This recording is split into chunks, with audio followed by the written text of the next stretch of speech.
اور اتنی دیر مت لگاؤ کہ جب دم حلق تک آ جائے تو کہنے لگو کہ فلاں کو اتنا اور فلاں کو اتنا، حالانکہ اب تو فلاں کا ہی ہونے چلا ہے اور تم تو دنیا ہی سے چلے ہو۔ تو اتنی دیر نہیں لگانا چاہیے، ٹھیک ہے نا۔ اپنے ہاتھ سے ایک تو دیکھیں اس میں دو باتیں پتہ چلنی کہ وصیت کے علاوہ بھی جو صدقہ خیرات ہم کرتے ہیں نا، جتنا آج ہم زندگی میں اپنے ہاتھ سے دے دیں گے نا وہ آپ کے کام آئے گا، اور جتنا آپ جمع کر کے اس کو اپنے وارثوں کے لیے چھوڑ دیں گے، آپ کو وارثوں کا کیا پتہ ہے، ہاں سب اٹھا کے وہ بانٹ دیں گے، کسی ایک کو دے دیں گے، کہیں کارآمد سمجھ کے دیں گے، یا کیا پتہ اٹھا کے ویسے ہی پھینک دیں کہ ساس حضور نے خامخواہ کی کراکری جمع کی ہوئی تھی، چھٹو اس کو، ہاں تو فائدہ۔ اس سے پہلے بہتر یہ ہے کہ ہم اپنے ہاتھ سے جو ہے اس کو تقسیم کر کے جائیں، بجائے اس کے کہ جمع کر کر کے رکھیں۔ اب یہاں کچھ چیزیں نہیں لکھی ہیں جو میں آپ کو بتاتی ہوں، جو میں نے آپ کو ہمیشہ سے کہا ہے کہ جینا میرا مرنا، جب آپ پڑھیں تو پینسل اور کاپی آپ کی آپ کے پاس ہونا چاہیے۔ جیسے دیکھیں سورہ المنافقون آیت نمبر 10 میں آتا ہے، المنافقون 10 میں اللہ تعالیٰ کہتے ہیں کہ وَأَنفِقُوا مِمَّا رَزَقْنَاكُم مِّن قَبْلُ أَن يَأْتِيَ أَحَدَكُمُ الْمَوْتُ فَيَقُولُ رَبِّي لَوْلَا أَخَّرْتَنِي إِلَىٰ أَجْلٍ قَرِيبٍ وَأَصْدَقَ وَأَكُونَ مِنَ الصَّالِحِينَ۔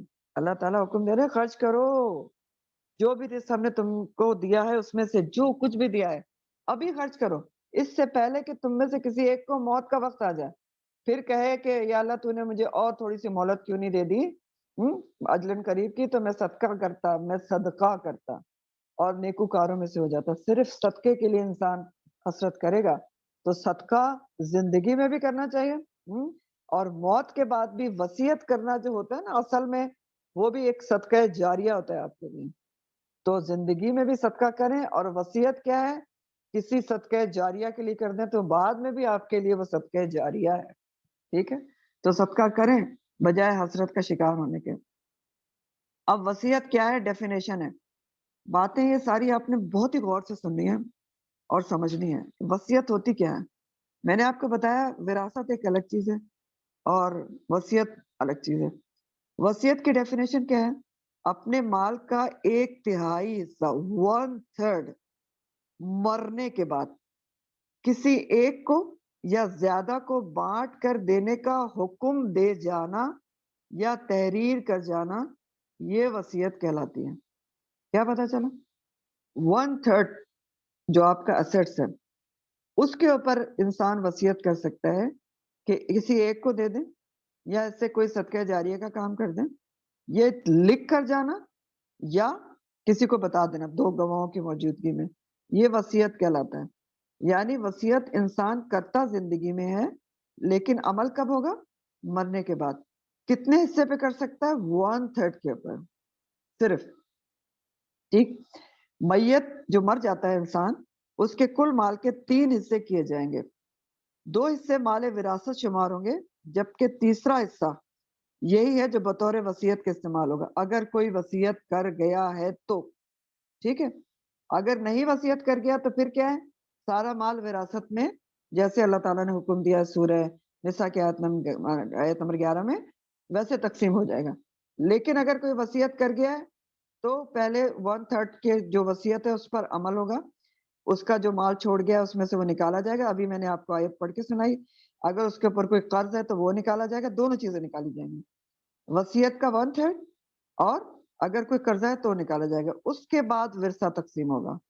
کلیئر ہو گیا، ورثہ کیا ہے، جو مرنے کے بعد تقسیم ہوگا اور انسان کا کوئی اختیار نہیں، ورثے کے بارے میں آپ کچھ نہیں کہہ کے جا سکتے، وہ اللہ کے حکم کے مطابق ہے، جیسے آیات میں لکھا ہے ویسے ہی ہوگا، لڑکے کے 2 حصے، لڑکی کا 1 حصہ، جو بھی آپ نے پڑھا تھا۔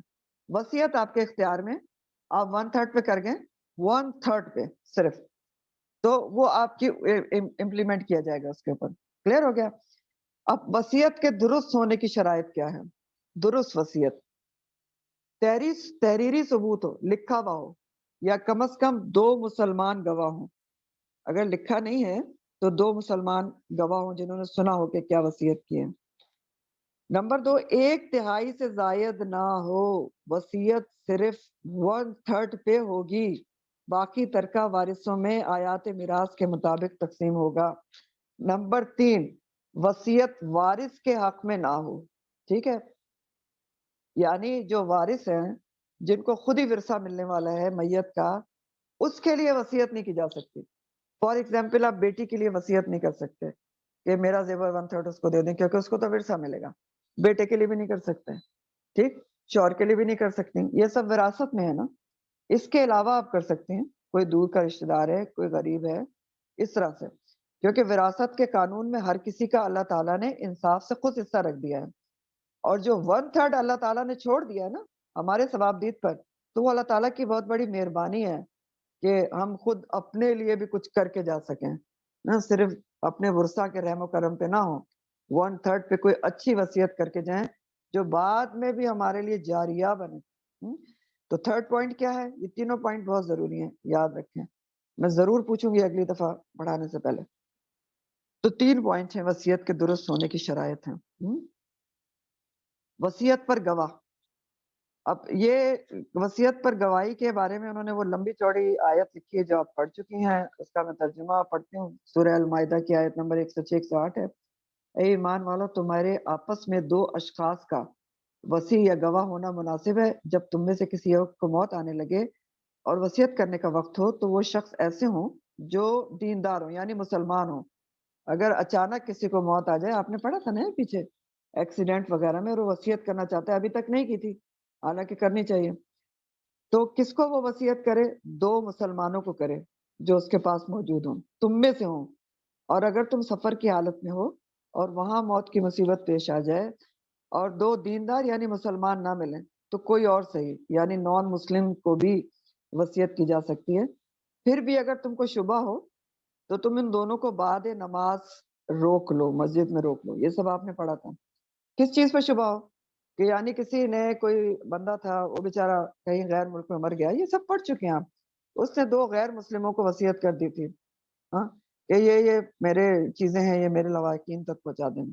اب لواحقین کو شک ہو گیا کہ اس نے کچھ غلط کیا ہے، تو اب کیا کریں؟ ان دونوں کو جن کو وصیت کی تھی ان کو نماز کے بعد مسجد میں روک لیا جائے، دونوں اللہ کی قسم کھائے کہ ہم اس کے عوض کوئی نفع نہیں چاہتے، اگرچہ کوئی قرابت دار بھی ہو، اللہ تعالیٰ کی بات کو ہم چھپائیں گے نہیں، اور اگر ہم چھپائیں اللہ کی بات کو تو ہم سخت گناہگار ہوں گے، ٹھیک ہے؟ تو اگر وہ قسم کھا لیں گے تو ان کو چھوڑ دیا جائے گا، یہ سب آپ پڑھ چکے ہیں، اعتبار کیا جائے گا کیونکہ اللہ کی قسم کھا لی۔ لیکن بعد میں کیا ہوا کہ یہ پتہ چل گیا، اطلاع مل گئی کہ وہ دونوں گناہ کے مرتکب ہوئے ہیں، یعنی انہوں نے کوئی بےایمانی کی تھی، تو ان لوگوں میں سے جن کے مقابلے میں گناہ کا ارتکاب ہوا تھا، 2 شخص وہ کھڑے ہوں گے جو صاحب حق ہے۔ اب میں آپ کو اپنے الفاظ میں سمجھا دوں۔ اب بعد میں پتا چلا کہ ہمارا جو بندہ مرا ہے، اس نے جن گواہوں کو بھیجا تھا ہمارے پاس چیزیں دے کے، انہوں نے تو کوئی چیز مار لی ہے، اور اس کا پورا واقعہ آپ پڑھ چکے ہیں۔ تو اب کیا کریں؟ اب جو لوائقین ہے نا، جن کو نقصان ہوا ہے وصیت کا، جنہوں نے وصیت پر غلط عمل کیا، تو لوائقین میں سے 2 لوگ اب ان کے مقابلے پہ کھڑے ہو کے قسم کھائیں گے کہ انہوں نے غلط قسم کھائی ہے اور انہوں نے ہمارے ساتھ زیادتی کی ہے، اور ہم کوئی غلط قسم نہیں کھا رہے، ہم صحیح ہیں، اور اگر ہم غلط قسم کھائے تو ہم ظالموں سے ہوں گے۔ تو اللہ تعالیٰ نے فرمایا تھا کہ یہ ذریعہ جو ہے، یہ واقعہ، یہ طریقہ ہے، یہ زیادہ درست ہے کہ قسمیں لینے والے جو قسم اٹھا رہا ہے، غلط قسم اٹھا رہا ہے کہ میں نے کوئی وصیت پر غلط عمل نہیں کیا، اس کو یہ ڈر ہوگا کہ اس کی قسم پر قسم کھا لی جائے گی، ٹھیک ہے؟ تو اب اس سے ہمیں کیا پتہ چل رہا ہے؟ وہی اہم ترین بات، ساری بات سے یہ پتہ چل رہی ہے کہ انسان کو اب تک جب وہ صحیح حالت میں ہے تو اگر وصیت کرنا چاہتا ہے تو پہلے ہی لکھ کر رکھے، نہ کہ افراتفری کے اندر وصیت کی جائے۔ اور دوسری بات آپ کو وہی پتہ چل رہی کہ اگر آپ کو 2 مسلم نہیں ملتے گواہ تو نان مسلم کو بھی کی جا سکتی ہے، اور پھر ایک طریقہ بتایا گیا پورے کا پورا کہ اس طرح ہو سکتا ہے۔ دوسری بات یہ کہ وصیت کی مستحب مقدار کتنی ہے؟ جیسا کہ پہلے بیان ہوا ہے، مسلمان کو اپنے مال میں سے صرف 1/3 کی وصیت کا حق ہے، اس سے زیادہ کی اجازت نہیں ہے۔ وصیت 1/3 پر ہو سکتی ہے، البتہ اس سے کم پسندیدہ اور افضل ہے، یعنی افضل یہ ہے کہ 1/4 پہ کی جائے، یہ بھی حدیث سے پتہ چلتا ہے، لیکن 1/3 پہ بھی کی جا سکتی ہے۔ اب اس کی دلیل کیا ہے؟ سعد بن ابی وقاص سب بیمار ہوئے تو انہوں نے رسول اللہ صلی اللہ علیہ وسلم سے وصیت کی بابت مشورہ طلب کیا، تو آپ نے فرمایا 1/3 کی اجازت ہے اور 1/3 بھی بہت ہے۔ اب یہ پورا واقعہ اس طرح سے ہے کہ سعد جو ہیں سعد بن ابی وقاص وہ بیمار ہوئے تھے، تو انہوں نے نبی کریم صلی اللہ علیہ وسلم سے یہ پوچھا تھا کہ میری تو ایک ہی لڑکی ہے، تو کیا میں پورے مال پر وصیت کر دوں؟ تو آپ نے فرمایا نہیں۔ پھر انہوں نے پوچھا 2/3 پہ کر دوں؟ تو آپ نے کہا نہیں۔ پھر انہوں نے کہا 1/3 پہ کر دوں؟ تو آپ نے کہا ہاں، 1/3 کی اجازت ہے اور 1/3 بھی بہت ہے۔ پھر مزید آپ نے فرمایا کہ اے سعد بن ابی وقاص، تم اپنے ورثا کو خوشحال رہنے دو، یہ تمہارے لیے اس سے بہتر ہے کہ انہیں تنگ دست چھوڑو اور وہ لوگوں کے آگے ہاتھ پھیلاتے رہیں۔ اے سعد، اللہ کی رضا کے لیے جو بھی خرچ کرو گے تمہیں اس کا اجر ملے گا، یہاں تک کہ جو لقمہ تم اہلیہ کے منہ میں دو تو اس کا بھی اجر ملے گا۔ کیا مطلب ہے؟ یعنی وارثوں کے لیے اگر تم چھوڑ کر جاتے ہو نا جو ترکہ ہے، یعنی وصیت صرف 1/3 پہ رکھنے کی حکمت بتائی جا رہی، مستحب مقدار کی حکمت بتائی جا رہی کہ وصیت صرف 1/3 پہ کیوں ہے، کہ ایسا نہیں ہو کہ آپ اگر اللہ تعالیٰ باؤنڈ نہ کرتے نبی کریم صلی اللہ علیہ وسلم، اب کوئی بیٹے بیٹی سے ناراض ہے اولاد سے تو وہ سارا اٹھا کے چیریٹی میں دے کے چلا جاتا، اب آپ کے بیٹا بیٹی بیچارے ادھر ادھر ہاتھ پھیلا رہے ہیں، تو ایسا نہ کیا جائے، اس لیے اللہ تعالیٰ نے خود ہی ایک حد مقرر کر دی کہ صرف 1/3 کے اوپر ہے، ٹھیک ہے۔ اور یہ کہا نبی کریم صلی اللہ علیہ وسلم نے کہ اللہ کی رضا، اللہ کے حکم کے مطابق جو بھی کرو گے اس کا اجر ہے، یعنی اللہ کے حکم کے مطابق وصیت کرو گے، تمہارے جو لوائقین ہیں اس کو نیک کام میں خرچ کریں گے تو تمہیں اس کا اجر ملے گا، اور اجر ہے لوائقین کے لیے چھوڑنے کے لیے بھی اجر ہے کہ وہ ہاتھ پھیلاتے نہ پھریں، اسی لیے کہا گیا کہ جو لقمہ تم اہلیہ کے منہ میں ڈالتے ہو اس کو بھی اجر ہے، ٹھیک ہے۔ سیدنا عبداللہ بن عباس کا قول ہے کہ یہ قول ہے کس کا؟ ابن عباس کا، کہ مجھے یہ پسند ہے کہ لوگ تہائی کے بجائے چوتھائی وصیت کیا کریں، کیونکہ نبی کریم صلی اللہ علیہ وسلم نے تہائی کو زیادہ قرار دیا ہے، ٹھیک۔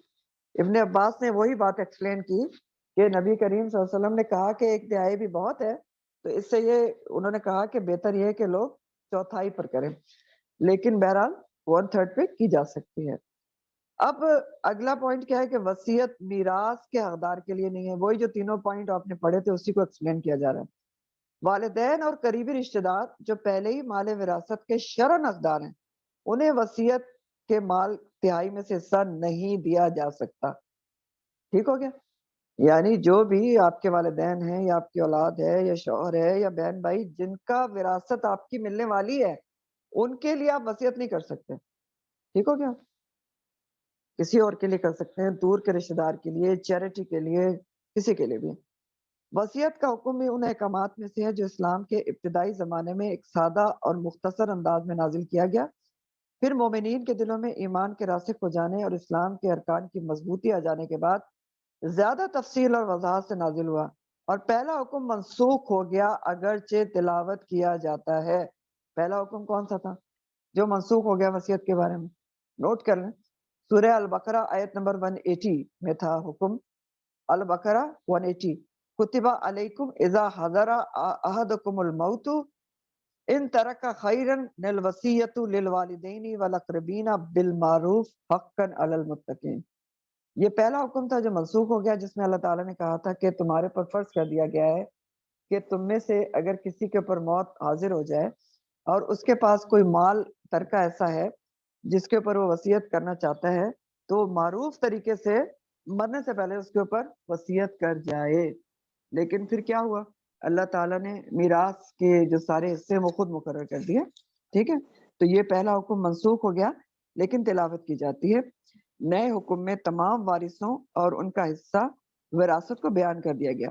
اب وصیت جو پہلے مرنے والے پر اپنے معاشرتی دستور کے مطابق کل مال پر کرنا فرض تھی پہلے حکم کے مطابق، جو منسوخ ہو گیا، اب صرف تہائی یا چوتھائی مال پر لاگو ہوگی، اور وارث رشتہ دار اس سے مستثنا قرار دے دیے گئے، ایگزمپٹ کر دیے گئے۔ جو وراثت میں ہے ان کے لیے وصیت نہیں ہو سکتی۔ رسول کریم صلی اللہ علیہ وسلم سوری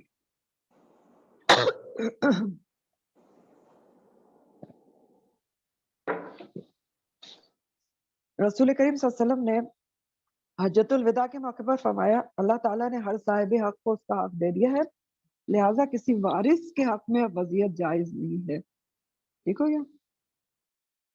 یہ مال وصیت یہ مال وصیت ان رشتہ داروں اور عزیزوں کو فائدہ دے دیتا ہے جو شرعی ضابطے کے لحاظ سے میراث کے حقدار تو نہیں ہیں، حصے دار نہیں ٹھہرتے، مگر مالی محتاجی کی بنا پر اس مال کے مستحق ہوتے ہیں اور ان کی کچھ نہ کچھ مدد ہو جاتی ہے۔ یعنی کوئی رشتہ دار ہے نا آپ کا دور کا، تو وہ کوئی کزن ہے آپ کا، فرض کریں وہ بہت غریب ہے، تو اب اس کو آپ کی میراث تو نہیں ملے گی، تو آپ اگر چاہتی ہیں تو اس کے لیے 1/3 پہ وصیت کر سکتی ہیں، 1/3 یا 1/4 پہ، ٹھیک ہے۔ اگر رشتہ داروں میں کوئی ایسا نہیں ہے تو دوسرے مستحقین کے لیے یا کسی رفع عام کے کام میں صرف کرنے کے لیے یہ مال وصیت صدقہ جاریہ بن جاتا ہے۔ تو سب سے بہترین کیا ہے کہ آپ صدقہ جاریہ کے کام میں لگائیں، اگر کوئی عزیز رشتہ دار اس کا مستحق ہے تو ضرور دیں، وہ بھی انشاءاللہ ثواب ہے۔ لیکن یہ بہت بڑی ایک مجھے اس میں اللہ تعالیٰ کی بہت ہی بڑی ایک رحمت نظر آتی ہے کہ اللہ تعالیٰ نے ہمیں 1/3 کا ایک اختیار دے دیا ہے کہ ہم اپنے مرنے کے بعد کا بندوبست کر کے جائیں، کوئی ایسا کام کر کے جائیں، وصیت کر کے جائیں کہ میرے بعد یہ میرے 1/3 کا جو ایسیٹس ہیں اس کو اس کام میں لگایا جائے گا۔ عبداللہ بن عباس روایت کرتے ہیں کہ نبی کریم صلی اللہ علیہ وسلم نے فرمایا اہل وراثت کو ان کے حصے دے دو، پھر جو مال بچ رہے وہ اس ناطے دار مرد کے لیے جو میت سے اگلا نزدیکی رشتہ رکھتا ہو۔ بچنے والے مال سے مراد مال وصیت بھی ہے اور وہ مال بھی ہو سکتا ہے جو تقسیم کے وقت وارث کسی وجہ سے لینا نہیں چاہتے اور اس پر میت کی طرف سے کوئی وصیت بھی نہیں پائی جاتی۔ سمجھ گئے؟ یہاں تک رکھتے ہوں، پھر انشاءاللہ اگلی دفعہ پڑھیں گے۔ انہی چیزوں کو پہلے آپ ہضم کر لیں اور اچھی طرح سمجھ لیں کہ وصیت کیا ہے اور وراثت کیا ہے۔ تو یہاں تک ہے انشاءاللہ تعالیٰ، پھر اگلی دفعہ پڑھیں گے۔ وآخر دعوانا الحمدللہ رب العالمین، سبحانک اللہم وبحمدک، نشہد ان لا الہ الا انت، نستغفرک ونتوب الیک، سبحان ربک رب العزۃ عما یصفون وسلام علی المرسلین والحمد للہ رب العالمین، آمین یا رب العالمین۔ السلام علیکم ورحمۃ اللہ وبرکاتہ۔